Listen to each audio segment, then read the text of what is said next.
Hey guys, Fox here today, and I have a Feral Shadow Priest Resto Shaman commentary video fighting Demon Hunter Frosty K Resto Druid. In this video, I'm playing Necrolord, so we are focused more on the bleeds rather than ferocious biting.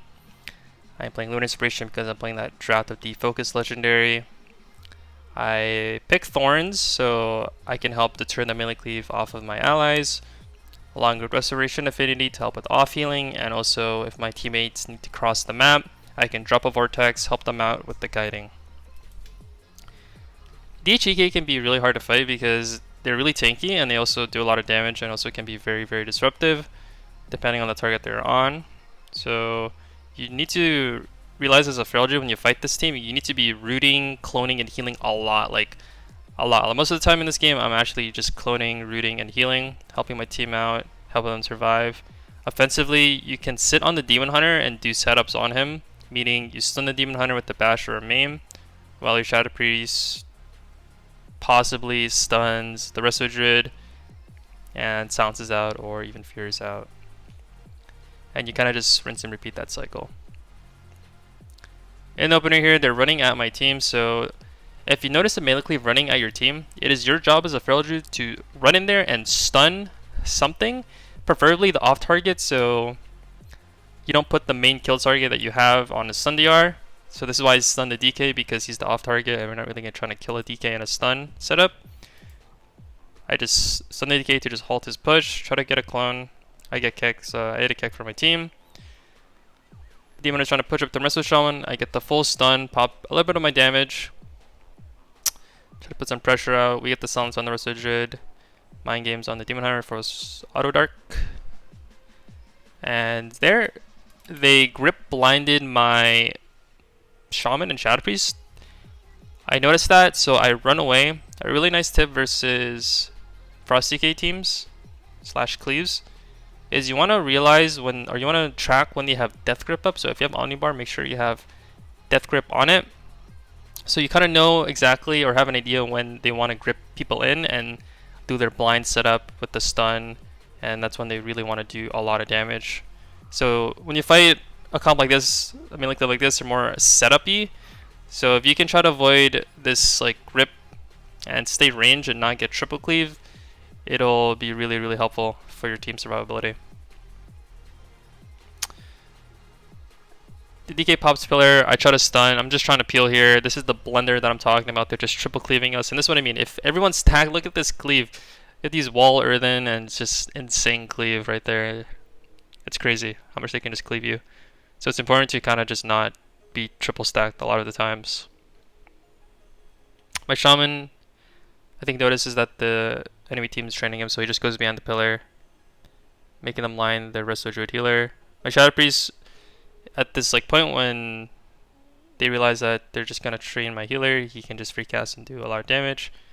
Here we're just getting out a lot of pressure. I use Vortex earlier to help my Shaman kite, I believe, so already using Vortex to help my Shaman live. We proc Blur and Battlemaster. I try to clone it, I get kicked, and here I'm in just peel mode.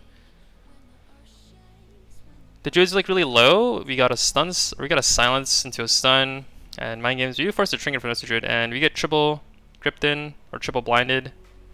So this is a scary moment. I trinket to get out. So a good way to counteract that like triple setup that the Frosty K team has is rotate your trinkets, right?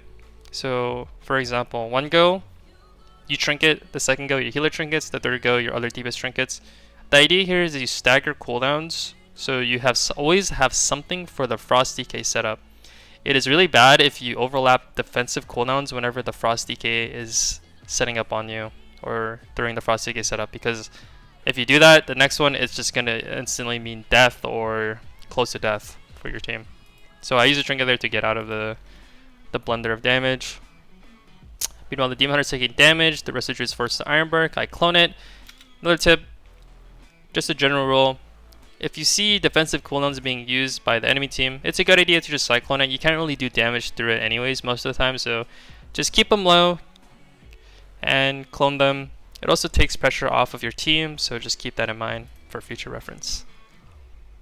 And that's what I'm doing here, just cycloning the Demon Hunter at 50% with an Ironbark.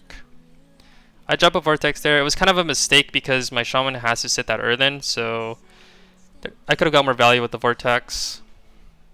My Shaman is doing a really, really nice job crossing. So this is a really good thing that healers can do. And there also has to be a really nice balance between this. So when you're getting trained as a healer, I think it's really, really important to line. But you don't want to line to the point where you're lining your own DPS, right? Because if you line your own DPS, they can't do damage and they can't peel or even heal you. So you need to find a good balance where you're able to get away, but also kite through your DPS. So while you're crossing, your DPS can potentially help you with some peels and also do damage. And that's what my Shaman's doing. He's kiting in between these pillars, going right through us, allowing us to cyclone, do damage, and he's just kiting really, really effectively right now. We do get the grip on the stun. The Druid, I dodged the Druid's Disorienting Roar so I don't get CC'd. We get the Silence and Mind Games on the Demon Hunter. We get Blur. Here, I try to clone the DK. I get kicked. I notice the rest of the Druid is pushing in for a bash.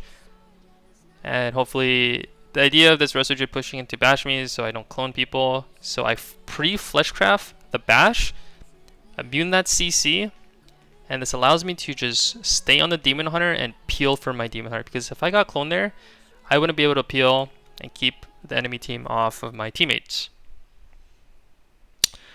My Shaman drags the Demon Hunter behind the pillar. I stun him there. I read the DK. We get the full MC on the rest of the Druid, followed up with a War Stomp into a Fear on the rest of the Druid. Proc Auto Darkness. I clone the Auto Darkness. Notice the defensive cooldown. Cyclone it. Keep him in place. And takes pressure off my rest of the Shaman that's being trained. I keep him in place again with another Cyclone. I go for the third. However, the Demon Hunter saps me. Still, he has to use stops on me so he doesn't get clones or CC'd. I get a re off that, stun the Demon Hunter. We get a cap on the DK. I clone the DK's Trinket. I root the Demon Hunter on his leap. And I just keep spam booting the Demon Hunter just to annoy him, make sure they don't get to my Resto Shaman. I fake a Mind Freeze. I clone the Demon Hunter on Ironbark and Battlemaster. They go for a Grip Blind. And here, I get bashed from the rest of the Druid. We stop the Cyclone on me with the Silence, and my Shadow Priest is just popping off. My Shaman is kiting the DPS away. I root the DK so he doesn't grip him or even get to him. Stun Demon Hunter on the Blur into a Cyclone. I get roared by the rest of the Druid.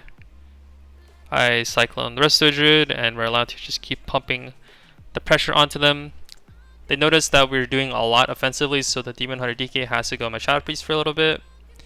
And this is a good news for us because they don't go on the Resto Shaman, and we can just focus more on dampening than saving our Resto Shaman. Here, my Shaman and my Shadow Priest are kind of close to each other. I think this is kind of an error because when you try to kite a melee cleave, especially Frosty Cleave, you don't want to like bring them to the healer. Because, okay, what this does is I am forced to follow the Demon Hunter and the DK, right? So wherever my Shadow Priest or my Shaman goes, I am almost automatically forced to follow them. So if my Shadow Priest goes to my Shaman, my positioning is gravitating towards here. If my Shadow Priest goes over here, the Shaman or my Shaman can just be far away. So I think in this scenario we should have kited to me or a bit more away from my Shaman so we don't potentially get triple cleaved or pulled in. I clone the DK, and here I'm just putting out pressure on the Demon Hunter. I notice the Druid's drinking, so I pop my cooldowns to force him out. I force Trinket Darkness. We stop the Druid's drink. I root the Druid, try to clone. I pre-fleshcraft his Roar because I realize again he's running at me with either a bash or just any CC, so I realize that and I just pre-fleshcraft it and I just get away without getting CC'd, allowing me to continue my pressure. I leap in by mistake when they gripped, so this is a really bad mistake because they did their grip go and they're blind and I leaped in, so effectively I helped them out. Big mistake by me. I should have just stayed behind. And here the blunder's happening. We're just getting cleaved. My Shaman almost dies. He has the wall. My Shadow Priest has to life swap. And yeah, we're actually in deep trouble here. I kicked the Cyclone to a full stun on the Demon Hunter, root the DK, get a full silence off my lockout. We survived that setup, but we had to use a lot right there, so that's really, really bad, making the other setups really scary. We get Blur, Auto Darkness, not Blur, but Ironbark, Auto Darkness, I clone it. And here, DK's popping his grippy hands. I clone it, stun the Demon Hunter with the stun on the Resto Druid. So we get Resto Druid Trinket, we get Blur, I try to clone the Blur. I clone the Blur, root the DK. And this enemy team has one more setup to go before they win. So here I'm just kind of warning my team, trying to prepare for it, delaying it with the roots on the DK. I go behind the pillar. There's the grip, blind, stun. They cast Hunt. I stun the Demon Hunter to peel. They force Spirit Link.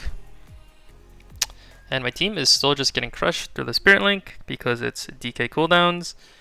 My Shaman almost dies. He's forced to Ascendance. He hits 1%. Here I'm just freaking out. I'm just casting Regrowths.